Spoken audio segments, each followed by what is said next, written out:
So, hi Matt, happy Thursday. Thank you so much. Happy Thursday. Yeah, I've got a 6-year-old home with the sniffles, so there is a chance that she'll make an appearance, or we'll at least hear her skipping. She's well enough to still skip around the house. Oh, it takes a lot for a kid to be unhappy and not skip. Especially at home. Yeah. Okay, so let's dive into our topic today. It was kind of a theme all week. Once you and I talked about uncertainty. Hi, Pete Savage. Let us know in the comments if you have questions, if there's feedback, if anything's weird, because we are trying a Zoom recording today, so there's a chance things could be weird. Just let us know. So the theme that kept coming up, Matt and I were talking earlier in the week, and we're like, what is something that is on people's minds right now? And we want to keep it relevant and try and help people through what we're living through. And uncertainty seems to be something that has been difficult for us for the last 9 months. And what we forget is this is just heightened uncertainty. We live every single day with uncertainty, but this pandemic has created a very heightened sense of uncertainty.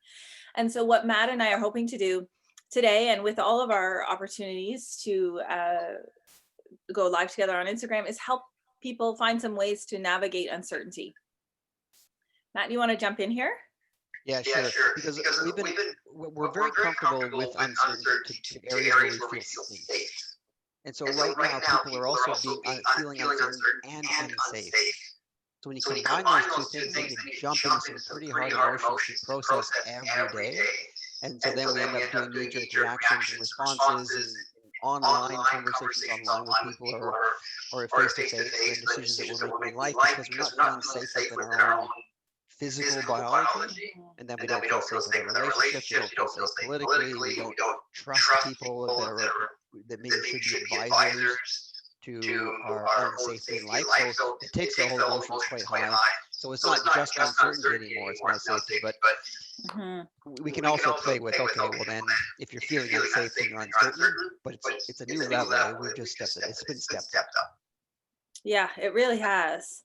Okay, so what are some really easy ways that people can feel a little bit safer and a little bit, because we can't get or expect certainty.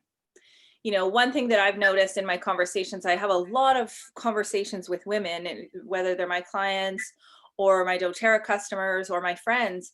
And it's like, okay, at the beginning of COVID, it was like, okay, our school's going to go back. No, they're not going to go back. Are we going to be okay? Oh my gosh, my kids, what are we going to do? And then it was like, are we going to be able to celebrate Easter? No, we're not going to be able to celebrate Easter. Oh my gosh. Okay. So what are we going to do? We're always looking ahead to the next thing. And so now we got through Halloween, we got through Thanksgiving and here in Canada, and now it's going to be Christmas, right? What are we going to do at Christmas? But Christmas is still a month and a half away. So we so easily let ourselves slip into the future, and the future is always uncertain. So what are some ways that we can help ourselves today quickly to be okay with uncertainty? You touched on some really juicy points in just the last 30 seconds, Maggie. I was just inside, I was shaking with happiness.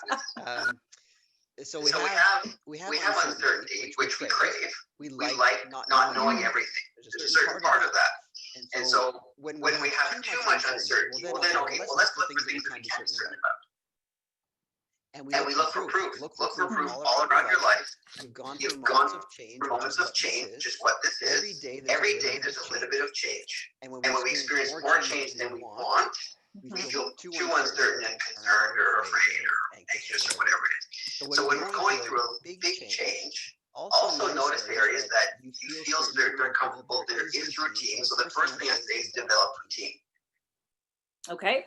Even when there's a whole lot of change going on, so what can I consistently do every day that I know that I can do? Even if that's just right. Saying, you know what? I'm going to handle it. Or if I don't know how to handle it, I know someone else around me that can help. And if there's no one around me that can help, I'm going to find them. So you can be certain in that. So you've developed a routine, you've developed a habit on a daily or weekly basis. And then you can even enhance that by feeling like there's something you can do about your situation. So hopeless or hopelessness, faith, trust, confidence, all that, they start to really play a lot. So the first thing is develop a routine, and the second thing is to really know yourself in terms of what is it that bothers you. Right. When you Yeah. know what that is, then you can be more clear about what it is that you're looking for or you're running away from. Okay. So say, I am someone who is like, oh my gosh, like Christmas, I'm not going to be able to see, this is today. Let's just imagine, let's play out a scenario. I'm not going to be able to see my family. Like, I need to know what we're going to do, like blah, blah, blah. And I'm spinning on that topic. So making sure that I have a good routine to my day is one thing. And then the other thing is maybe stepping back and going, why am I so worried about Christmas when it's November 5th? Okay. And then what? Well, then you can have a sense of what it is that you're trying to avoid. Because if we're afraid of the future, we have concerns of the future, we don't want something to happen. So what is that thing? What are you trying so hard not to come true or not to come to pass? And it's not so much that, and I notice that people get concerned, sometimes we get concerned about, if I know what it is I don't want, I should therefore somehow not want it.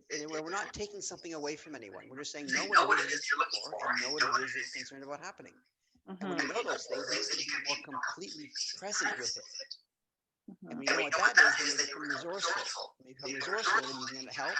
You can realize either you don't want that anyway, you're just concerned about it for some smaller reason that we play out in our mind, or this is really important, so what can we do?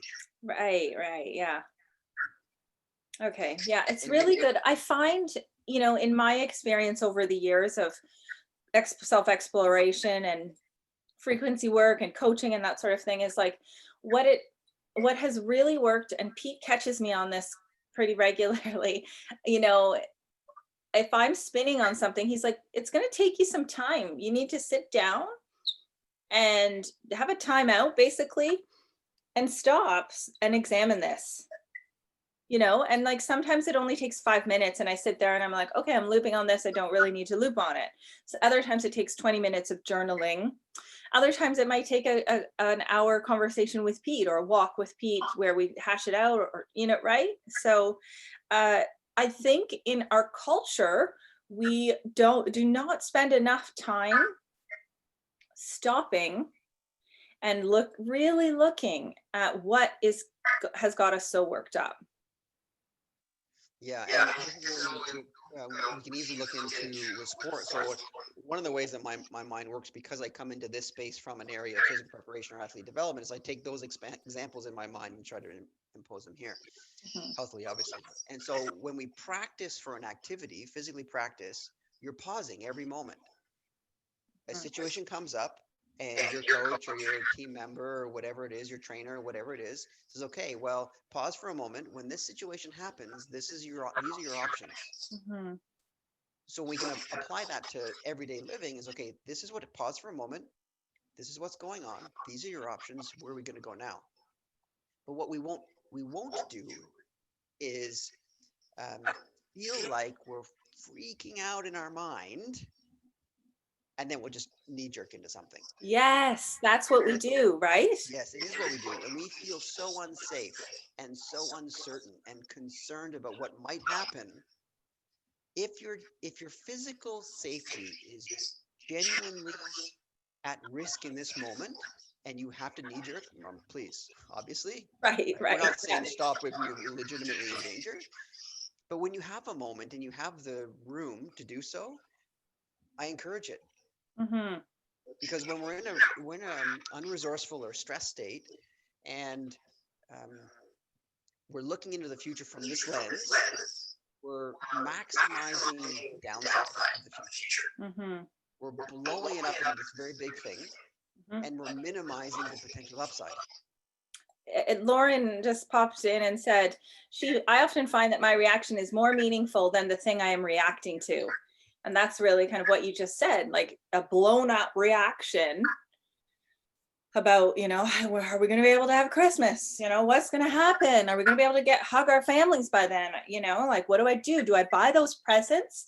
And that, whoa, step back, and just breathe.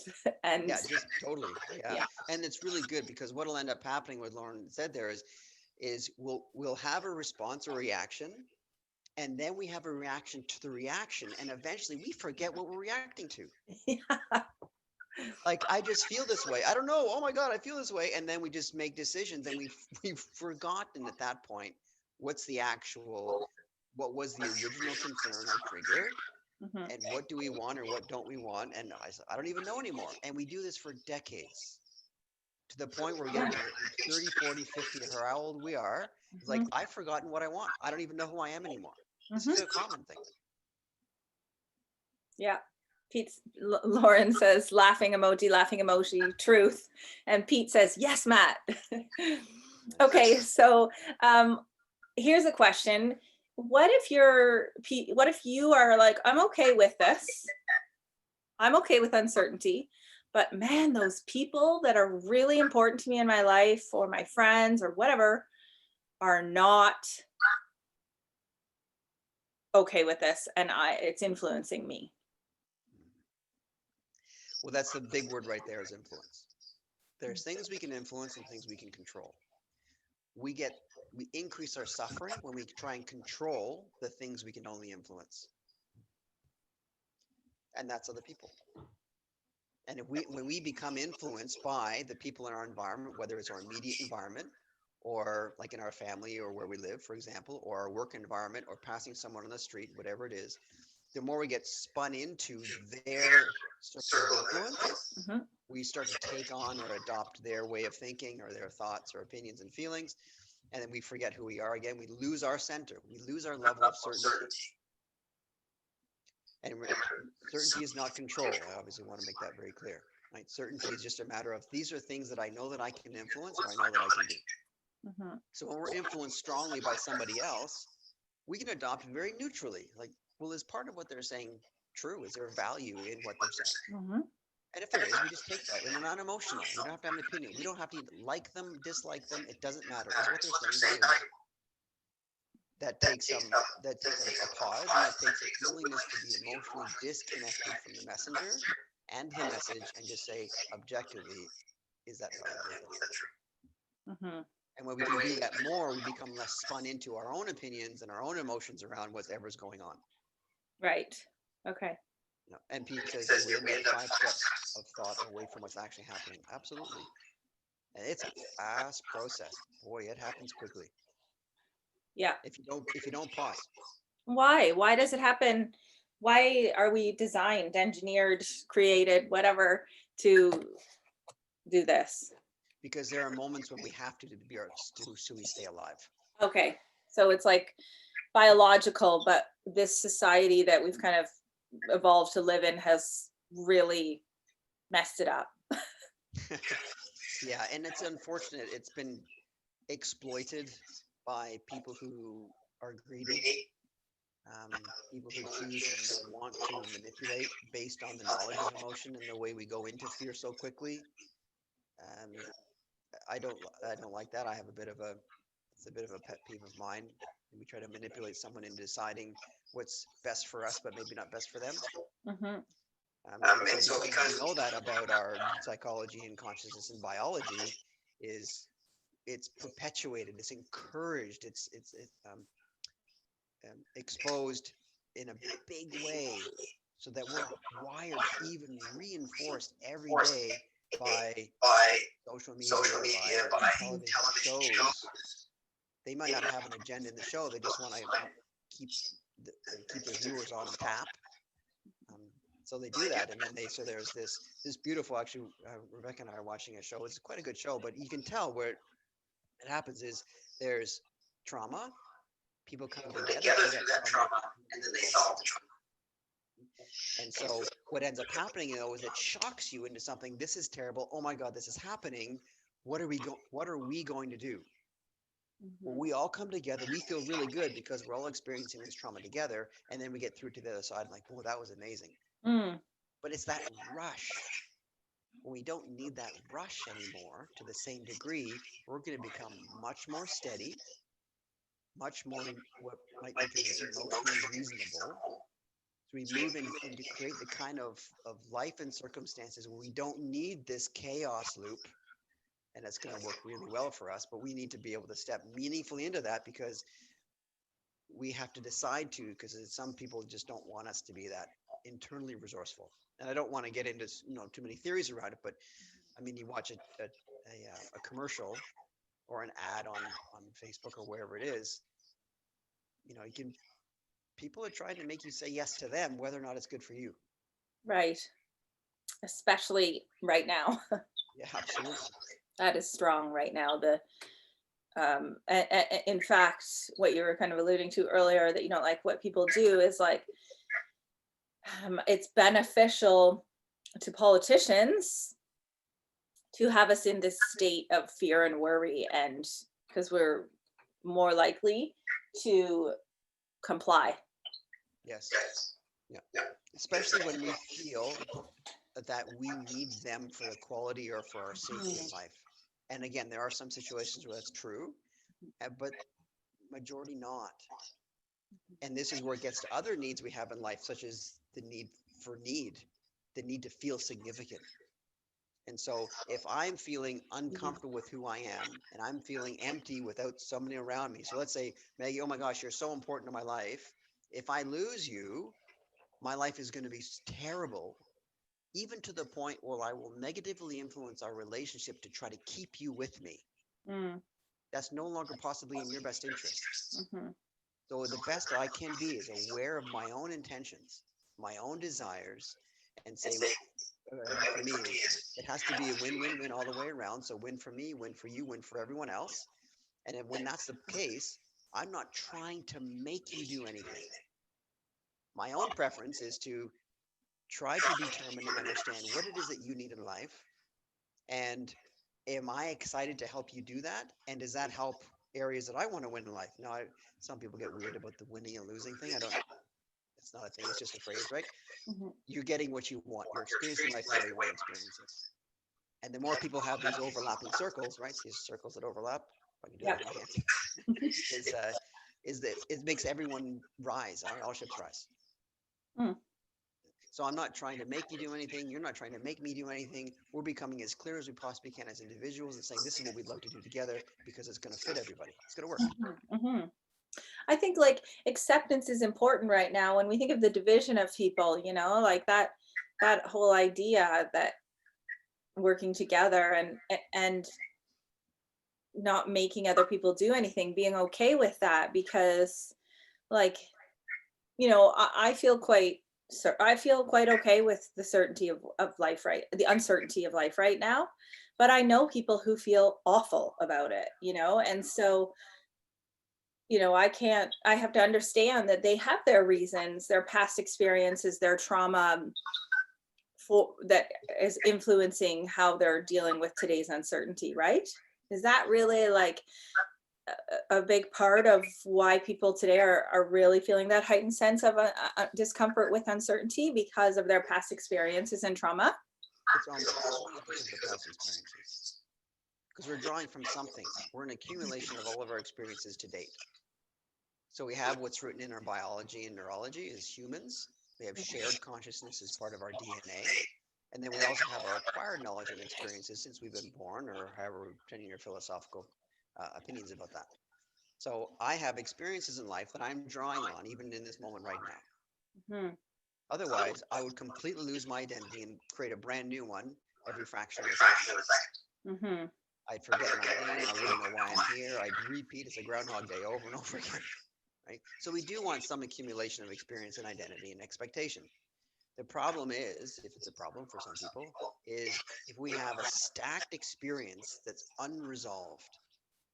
And you have unresolved experience means there's heavy emotion and we're still living this experience in this moment rather than experience 5, 10, 20, 30 years ago or yesterday.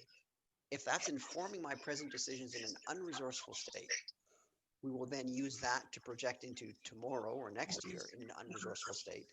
Again, we'll maximize the downside, we'll maximize the potential problem, and minimize the potential benefit. And when we're in a really good state, so we're more present, our opinion about our past isn't going to inform us quite so strongly in an unresourceful state, meaning we feel better about it. We can look at the future more neutrally, and we see, is there a downside? Maybe there is. Is there upside? Maybe there is. Let's look at it. Mm-hmm. So we're not trying to be more positive than negative or more negative than positive. We're just, what's the complete picture here? Yeah. And that's where we have a better relationship with uncertainty. And we get into what you and I were talking about the other day about if we do want to grow, and so many of us want to in different ways, if you want to grow, you're going to have to go just to the edge of your certainty. You're going to have to be a little uncertain. But what ends up happening is when there's a huge levels of emotional uncertainty and fear of safety, is we'll retreat into safety, into certainty, and we won't want to push forward because we feel very vulnerable. Yeah, and now is doing that, you know?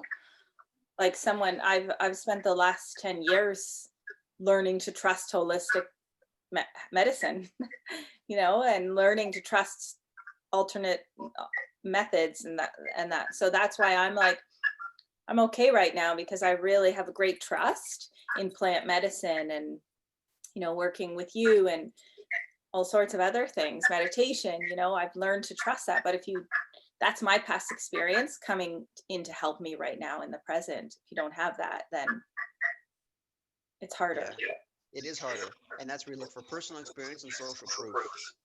Okay. Right. So if you don't have personal experience yet, look for social proof. And we're doing that again.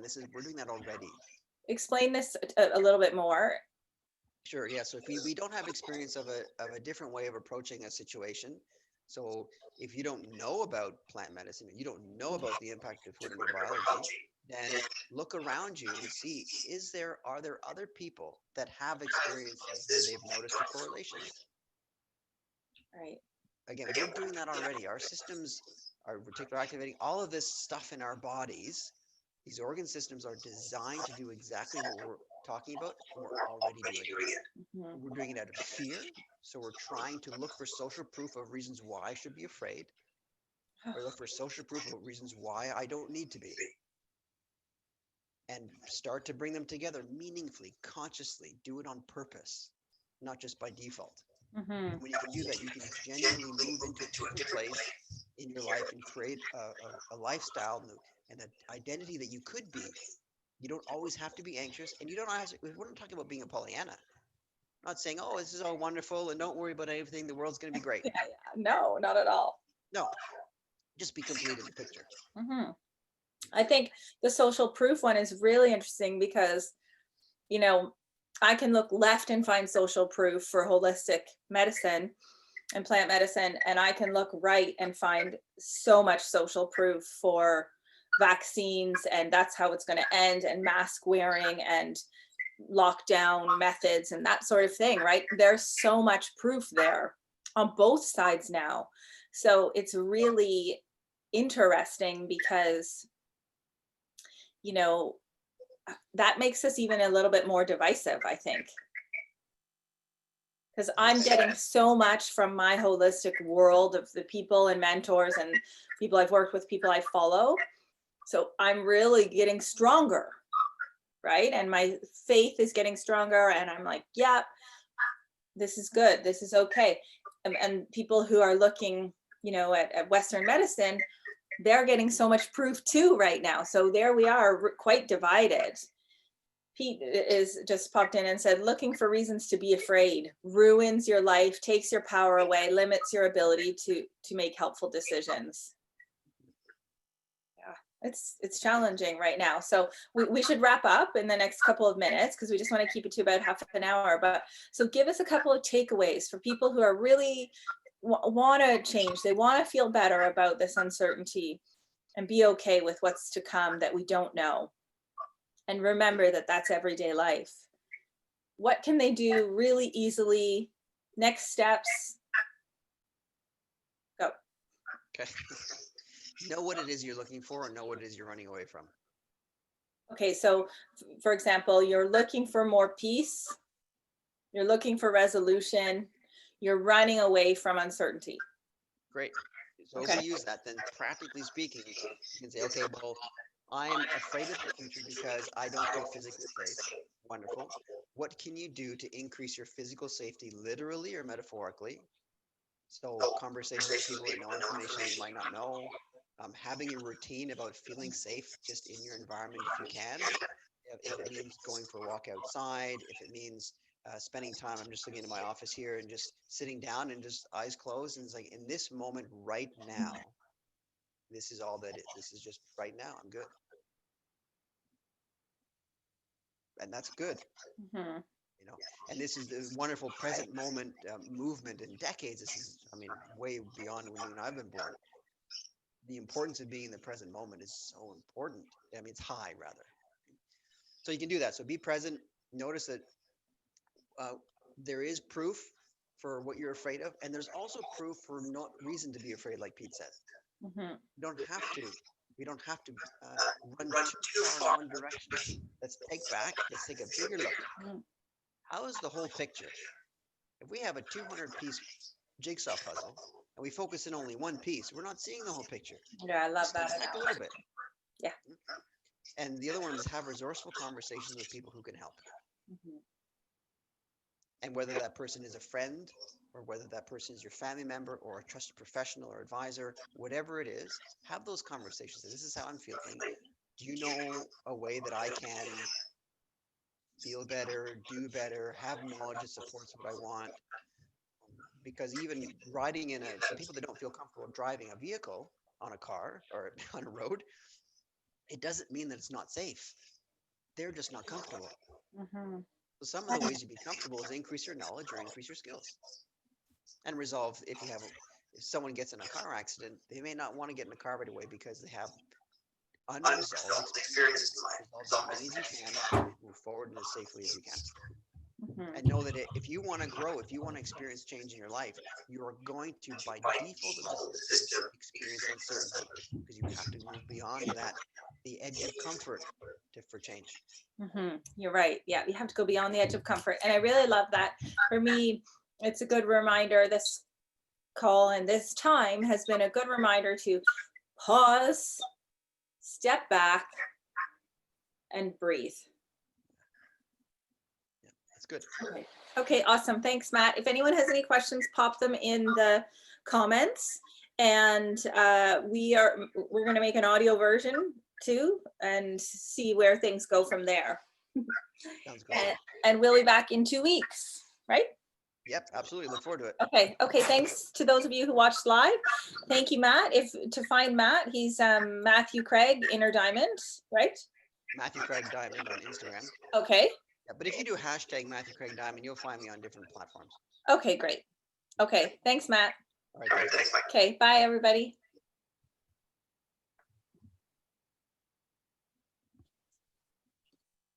Matt? Can you hear me, Matt?